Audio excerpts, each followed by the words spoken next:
Hello, and thank you for joining us for the Lloyd's quarterly market message. I believe as a market, we're on the front foot looking forward. Our recent results give us a solid foundation, but the current risk environment gives us reason to increase our diligence, and the current underwriting conditions motivate us to give you optimal access to the unique advantages of our market, simply and efficiently. Today, I'm going to structure our messages around the triumvirate of performance, volatility, and opportunity. We want to ensure we are being clear in our guidance to put you in the best possible position for your businesses to thrive here at Lloyd's. I'm going to take you through performance and volatility. However, my three eminent predecessors in this role and I have worked too hard at quashing enthusiasm and exuberance for me to allow myself any more than a soupçon of positivity. So I will pass over to our commercial director, Dawn Miller, to cover opportunity and optimism. As usual, we'll keep our comments to around about 30 minutes before opening up for questions and answers. Now, I'm not going to spend too much time on the details of the half-year results, except to comment on the key underwriting takeaways. The combined ratio at 85.2% demonstrates that we are building resilience as a market. The rate improvements in many areas of the portfolio are giving us the sustainable underlying performance that we need to build from.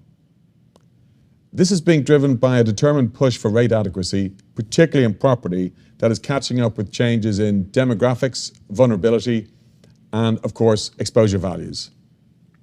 To be fair, the shape of our portfolio has insulated us from many of the weather events of the first half of 2023. But performance remains our number one priority, and as such, there are always areas for improvement. And let me call out our three key areas of focus right now at Lloyd's. As a market, we have not yet demonstrated the same zeal for rate adequacy in the casualty book as we've seen in property. This is particularly true for US general liability, where rate is barely keeping up with inflation, despite the continuing deterioration of the 2014 to 2018 years of account.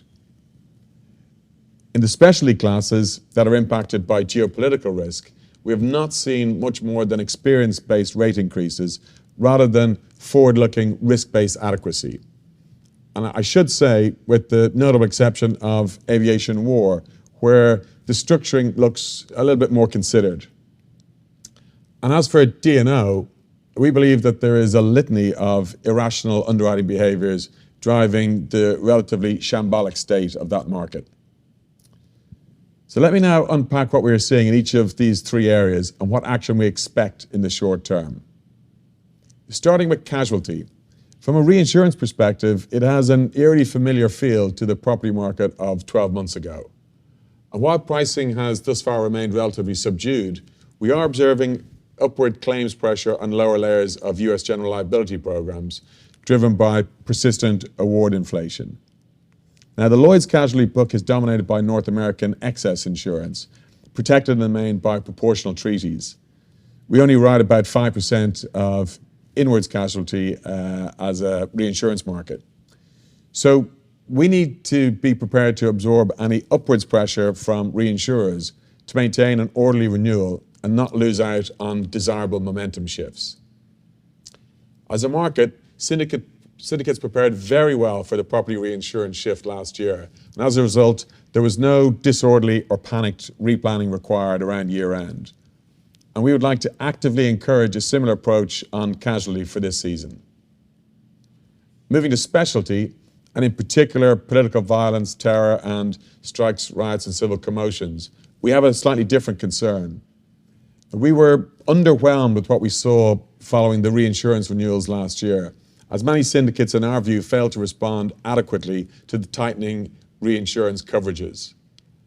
This was particularly true on facilities. So where reinsurance price increases for these coverages do not generally seem to be reflected in the direct market, and the changes in treaty terms have created exposure management headaches for a few syndicates. So we believe we have shown the right amount of patience to allow the market to reorganize, given the extent and the late timing of the 2023 reinsurance changes. But for those syndicates that have done nothing to bridge or manage any of the gaps since their programs were renewed, That approach just won't fly this year. Moving on to D&O, I think we are all running out of adjectives to describe the moronic underwriting approach being adopted by some elements of the market. And when I spoke to you in June, I expressed concern at what appeared to be an irresponsible giving away of rate before we could properly evidence back-year development. In the worst instances, we were seeing risk-adjusted rate decreases of around 20%. But having dug deeper over the summer, we think some of the trends in this sector are even worse than we'd first thought. I'm going to give you a couple of examples. Firstly, we are seeing line sizes starting to increase as more capacity enters the market. We're seeing increased limit factors on lower layers that are squeezing rate on the excess layers. Widening coverage is being given, increasing both frequency and severity of loss potential. And lastly, while much of the focus in the class has been on the US, we're now seeing these same trends spreading across Australia and Europe as carriers re-enter local markets. So what is our performance message here? We expect dynamic management, not slavish following of a plan that isn't achievable. And this includes active oversight of cover holders and MGA relationships. Pivoting to deal with market conditions may be needed, and as ever, we will react swiftly to mid-year changes and reallocations of capacity. Excess of loss participants must undertake appropriate due diligence on primary leads from a claims management and wording perspective, as concessions on the primary layers still seem to pervade. Messing around with new business or restructured programs to compensate for falling ROC will not work for us, period. For those that choose to take an opposing view, let's be really clear. Missing rate is missing plan, with all of the consequences that come with that under principle-based oversight. So, moving on, when we talk about volatility from a fund foot perspective, this is not simply a risk and capital management exercise. We think getting this right is critical as part of any decent cycle management strategy. It's also at the heart of our market development strategy in ensuring that we can be a predictable and proactive partner for you in managing your businesses and customers. So today, I want to share our priorities on natural and man-made catastrophes to allow you plan ahead for the implications and opportunities. If we start with NatCat, it feels there's scarcely a pause these days between tragic events of human suffering in every part of our world. I know in this room our focus on insurance solutions for natural catastrophes is always superseded by our empathy with the victims, most recently in Libya and Morocco. And when it comes to evaluating the forward-looking threat, our key message is that you need to look at the data and the science very closely, so as a market we can stay in control and stay relevant. You will have heard me and Kirsten Mitchell-Wallace say in the past that NatCat insured losses are increasing and we should expect them to continue to increase. But the why, where, and by how much is far more nuanced. The chart on the screen behind me shows Lloyd's claims for all cat-coded NatCat events, excluding earthquakes, over the last 19 years. But there are a number of factors placing upward pressure on insured losses. Increases in insured values, more of these values being in high hazard locations, claims inflation, and changes in vulnerability. Now, these factors are in addition to climate change. The next chart shows the same data as in the last slide, but this time the data has been unleveled to account for changes in Lloyd's portfolio mix, our exposure, the demographic factors, and population. And using this approach, you can see that there is no compelling upward trend. Therefore, the increases can be largely explained by exposure-related factors. Now, let me be very clear. None of this means that climate change is not an issue. It actually means quite the opposite. Losses are already increasing, and climate change is likely to amplify the increases in claims that we already see. Now, climate change is extremely complex, and different region perils will experience different impacts. If I take severe convective storm perils as an example, it's really hard to predict how perils such as hail, tornado, and wind will react to a changing climate. On the other hand, the science is pretty clear when it comes to the impact of climate change on surface water and wildfire. So there's a ton of complexity and range in the impact by peril and geography. So loss ratios need to reflect both modeled past experience and the uncertainties inherent in forecasting the future claims environment. An overly simplistic approach will only cause more problems than it solves. So if you don't invest in understanding climate change now, then by the time we see the true impact on claims, it's going to be too late. And if you want to maintain your high CROF score and the planning and capital benefits that can accumulate when that is accompanied by a plan that is achieved, we strongly encourage deliberate and early action in this space. From a practical point of view, we will be acting to extend the number of peak perils in our focus. The LCM5 framework clearly defines the 5 key peak perils to Lloyd's, being US wind and quake, Japanese wind and quake, and Northern European wind. However, there's been a 42% increase in net model losses for non-peak perils at the 1 in 200 return period since 2017. Our data shows that some of these region perils have materiality to us not too far off the lowest of those peak LCM5. And these include US inland flood, US severe convective storm, US wildfire, and New Zealand earthquake. So to ensure we're on the front foot, we are considering our approach to collecting these perils separately and expanding the LCM5. Now I'm going to shift the focus to non-nat cat or man-made cat. The results from the first half of the year of 2023 were notable for the absence of a major insured non-nat cat loss. COVID and Ukraine had blown out the previous 5 underwriting years of account, and while none have manifested in a capital event, they have both caused an impact on earnings. So these are not exactly black swan territory as much as a concerning pattern now. Again, this is something we want to get ahead of. So to that end, we've worked with you on 2 important pieces of work on non-nat cat risk, being the Taiwan Strait scenarios and the cyber risk pre-mortem.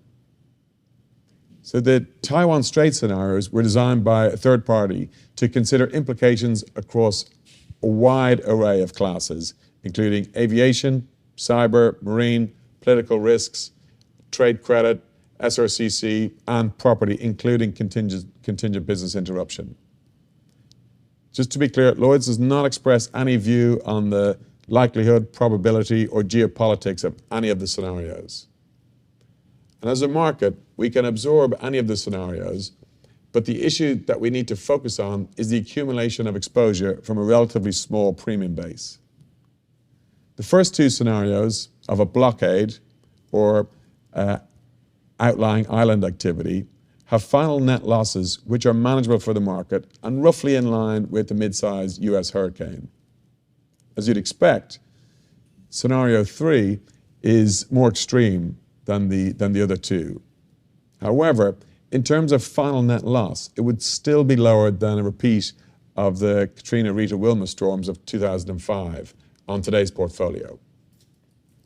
So what message are we trying to get across to you? We need syndicates to plan and rate for the geopolitical risks ahead of us rather than focusing on rate increases gleaned from recent events. So now if I shift the focus to cyber and the pre-mortem work we did to understand economic and operational preparedness for large and potentially systemic events.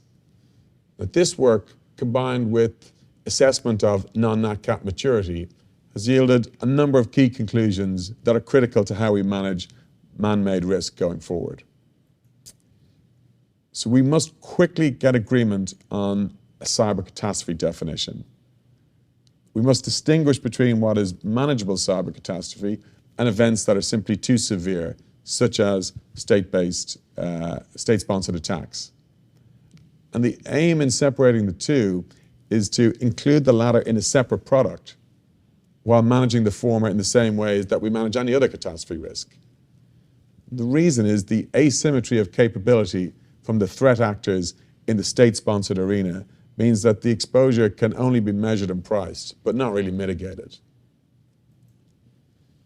Pricing for all man-made risks must include a catastrophic component. We've noticed a temptation to ignore the CAT component of risk, but these scenarios must feed into expected loss assumptions and return hurdles. Understanding and reacting to reinsurance coverage is vital. If you can't model your systemic or catastrophic risk in your portfolio, rate alone is just not going to help. And as reinsurance wordings change, it's important that the impact is traced through and properly accounted for in net exposure. Now, we don't insist that coverage is back-to-back, but where it isn't, it must be reflected in your net exposure and capitalized appropriately. We are majoring on the volatility for more than the obvious reasons. If we get this right, the growth and opportunities available to our market are immense. We're not focused on growth for growth's sake, however. What we're trying to do is make the great businesses feel that they can outperform and outmaneuver in a fast and challenging environment. As a market, we've done a phenomenal job in moving to principle-based oversight. This allows us to give control to those syndicates who can objectively evidence they're outperforming. And our job is made easiest if that status is so coveted that our oversight can focus on the big issues and opportunities with you rather than messing around in the weeds. And with that, I'll turn over to Dawn Miller, who'll talk you through some of the great work we're doing with our market to make our platform as transparent and investable as possible. Dawn, over to you.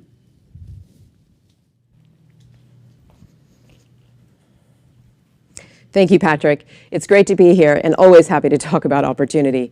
I joined Lloyd's last year and have thoroughly enjoyed connecting with so many of you across the market, allowing me to understand where Lloyd's may be most effective for you. My role is to make Lloyd's strategically essential for you and integral to your ongoing success. We want you to realize your growth ambitions here at Lloyd's in a sustainable, relevant, deliberate manner, ensuring the pathway and tools are available. As we approach $70 billion of premium in 2023, the Lloyd's market is the largest global provider of commercial insurance, accounting for over a fifth of the global cyber market, nearly a fifth of the U.S. excess and surplus lines market, and can even deploy $4 billion of capacity on a single placement. All of this supported by an unparalleled ecosystem, which I believe can be further optimized. Over the last year, we've spent a significant amount of time reshaping, refocusing, and building our capabilities to deliver a more effective service to you. Today, to increase utilization of our market advantages and improve efficiencies, we use the commercial strategy as the lens through which we focus on delivery. This strategy is comprised of 5 tenets based on your strategic asks, and this is our pathway upon which we will deliver a marketplace that is increasingly relevant and remains strategically essential to you. I will cover a few of those tenets now, although I'm confident this will not be the last time you hear about the commercial strategy or, more importantly, our laser focus on being strategically essential to your success. So first, our multinational capability at Lloyd's. Today, our market writes $3 billion of multinational insurance, so indeed already we have a market to serve. We want the benefits of our unique licensed network to be understood and easily accessed by you. Our intent is to weave our multitude of licenses together such that the multinational capability at Lloyd's is as good, as cohesive, as effective, or even better than anything outside of our marketplace. Last year, we published information and a resource library for you all about multinational business at Lloyd's, enabling you to understand and in turn maximize the advantages of our licensed network. Today, but there is more to come. We are refreshing our regulatory tools, which are widely accessed, to improve your underwriting experience and improve efficiency of data provision, therefore enabling the faster placement of business for you, which all contributes to greater competitive advantage. We know our tools have been utilized by the broader insurance market for some time now. It's time they start to work harder for you. Similarly, we have refreshed our guidance on captives as an integral business management tool, giving you structural optionality in how you and or your clients deploy capital and manage risk while leveraging our licenses and global network. Moving to another core tenet of the commercial strategy, I want to ensure our underwriting platform continues to develop harder and work smarter for you. For example, recently in Singapore, we have deployed a service company consortia capability in collaboration with the LMA, demonstrating not only responsiveness to your strategic asks, but also the ability to inform regulatory change and enhance local market relevancy. Another key tenet of our strategy is ensuring we maintain our position as the global center of insurance innovation by continuously evolving our offering to you. Incredibly, already the 5th birthday of the Lloyd's Lab is upon us. And as you see on the screen, we've played a significant role in driving value into the global marketplace. For instance, over the 100 companies who have passed through the previous 10 cohorts in the lab, 95% are still operating or had a successful buyout. Over 70% in the Lloyd's market, over 1,000 jobs created, and over $1 billion in capital raised by alumni since leaving the lab. In addition, we see lab alumni generating millions in premium, reaching new customers, markets, and distribution channels every day.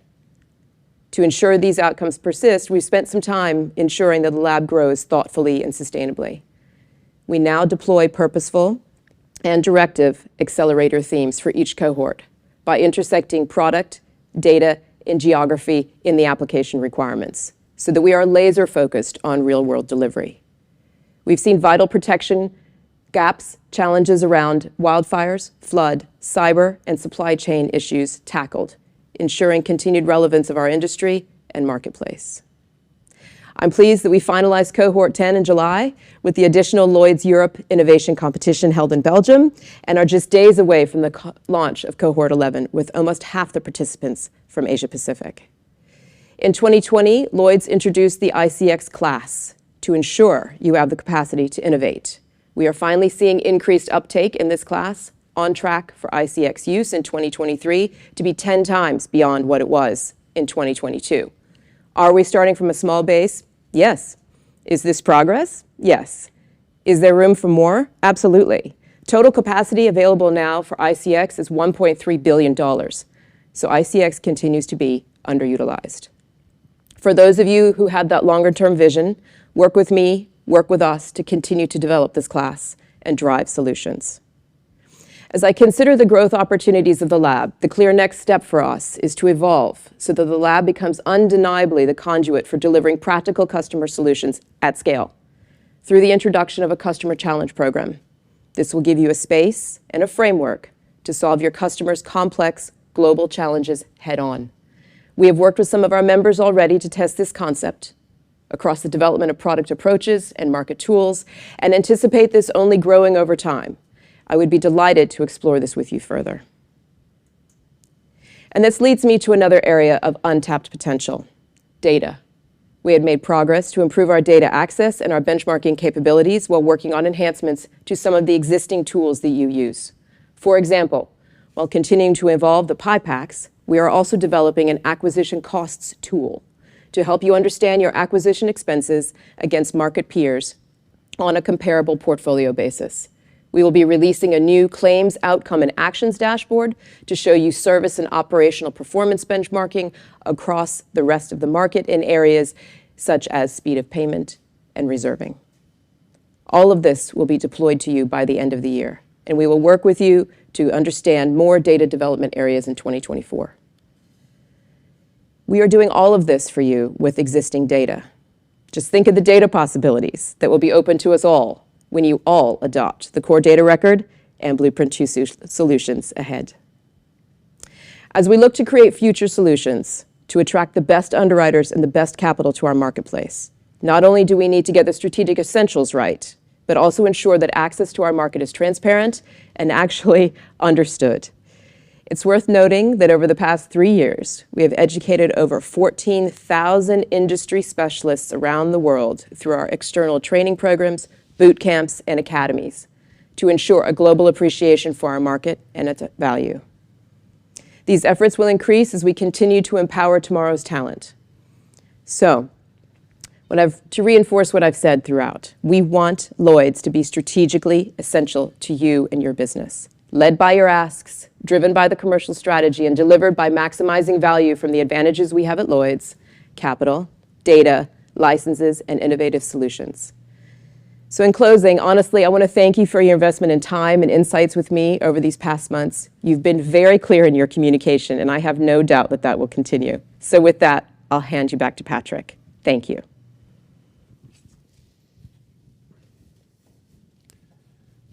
I must remember not to follow Dawn again. You're going to need quite a mood adjustment to have me back here after all that optimism. But anyway, in closing, we are working very hard for you to ensure we're on the front foot looking forward in every sense. From a performance sense, we're focusing on casualty, conflict-related specialty classes, D&O, and you can expect our oversight to be delivered proportionate to this risk. From a volatility sense, we think the dangers to focus on are in front of us in NatCat and non-NatCat. And from an opportunity perspective, we feel a weight of responsibility to ensure we operationalize all the advantages of our great marketplace to allow you to take advantage of some of the most attractive underwriting conditions in a generation. Our job is to ensure a sustainable and competitive market where risk takers earn their cost of capital and sustainable return. Our job is to ensure that the market remains relevant to the customers it protects, and that at our best, we are innovative and forward-looking to unlock new demand and opportunity.